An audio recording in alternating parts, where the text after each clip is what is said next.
Welcome back to the table. Today we're gonna go through a few games, not the stack of games that we normally do, the 8 or 10 that we mentioned.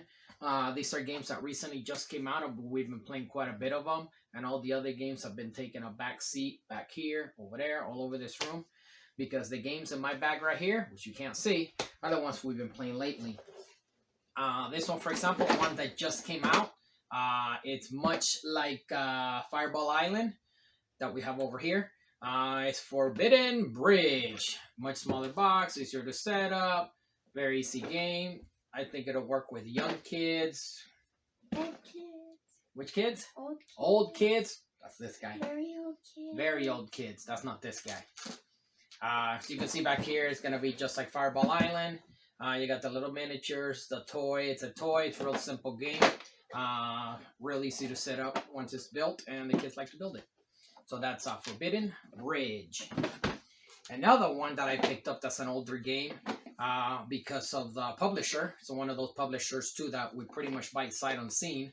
And I played this one a couple years ago, Space Park.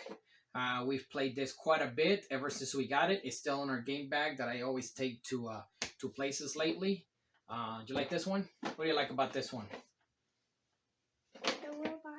The robot. You like to move the robot around. It does have great components in a small box. Got awesome miniatures, those jewels that you like. A robot. Again, one I highly recommend. Space Park. Very simple game. Small package. Easy to set up and tear down. This one. Another one that I picked up at a local game store.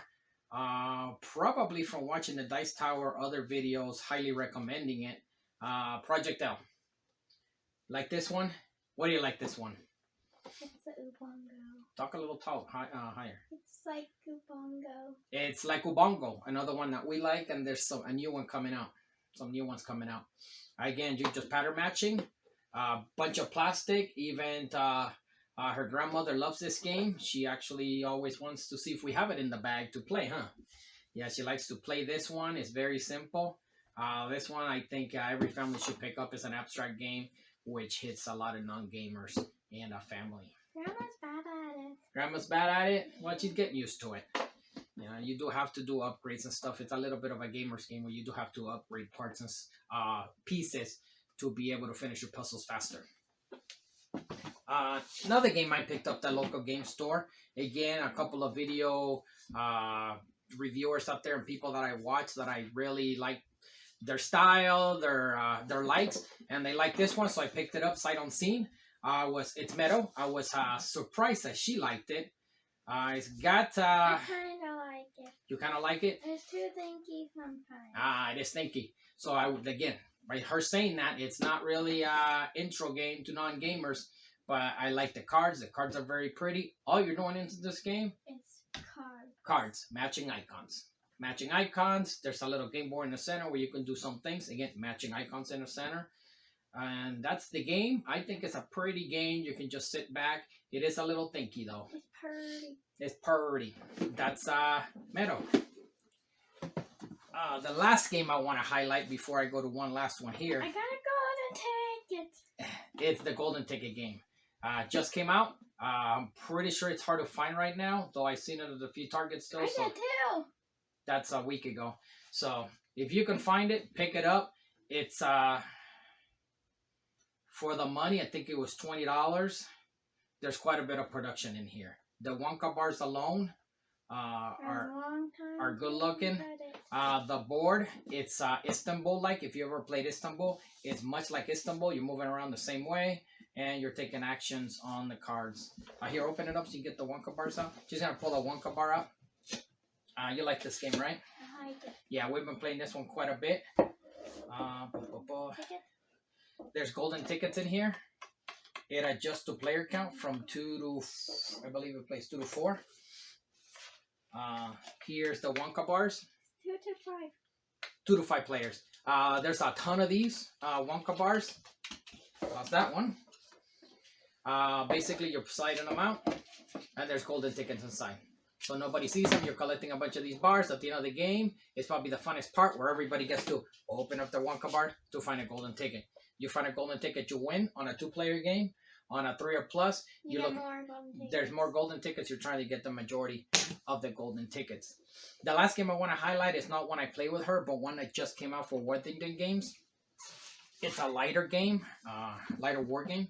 It's American Revolution. It's a card-based game where again, I'm a sucker for Revolutionary War. This is a game that she might be able to play.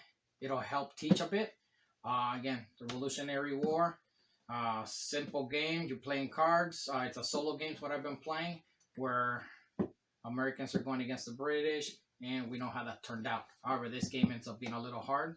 I have yet to win it, but I wanted to highlight it because I'll do a video later on for Dan Pancaldi and his No Enemies Here, and highlighting this game because I'm a bit of a nerd. I got a whole section over there. Section of war games down there, but this is one I think she would like. I just wanted to highlight this one. It's one that's been on my game bag when I have nothing to do, which life's been pretty busy lately, but that's one I would play solo.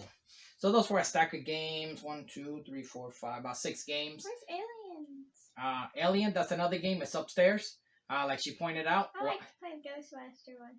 The Ghostbuster game. Yeah, Which the one? Ghostbuster girl. Ghostbuster The girl. girl that's in Ghostbuster. She likes to play Ripley. That's another game I should have brought down. Again, I'll talk briefly about it.